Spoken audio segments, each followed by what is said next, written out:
אנשים טובים,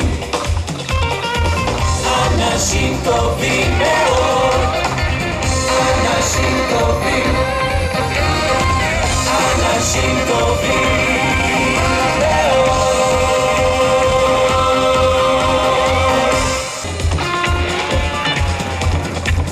אנשים טובים. אנחנו בעצם על יום מעשים טובים. איך קוראים לך? שלומית. שלומית שלום חני.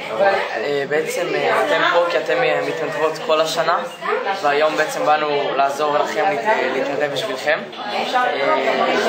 ובעצם במה אתם מתעסקות, במה אתם מתנדבות ביום יום? אני מתנדבת במוקד 100 של המשטרה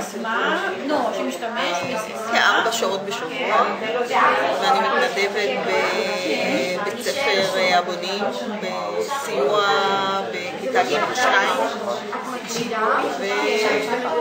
וכל מה שצריך לילדים שמתקשים, עזרה למורה, כל מה שצריך.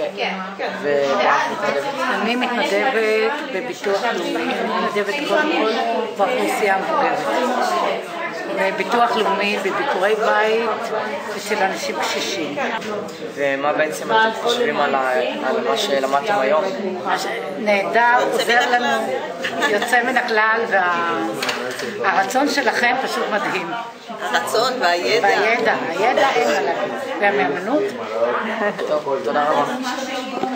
והילדים שלנו שהם כל כך עסוקים, אין סיכוי לקבל את העזרה כמו שמכם, שאתם באמת באים למטרה הזו לנסות לעזור לנו, וזה ממש נהדר. אוקיי, אז תודה, ושתמשיכו להתנדב כל השנה וכל הכבוד לכם. גם לכם כל הכבוד, תודה רבה. אנשים טובים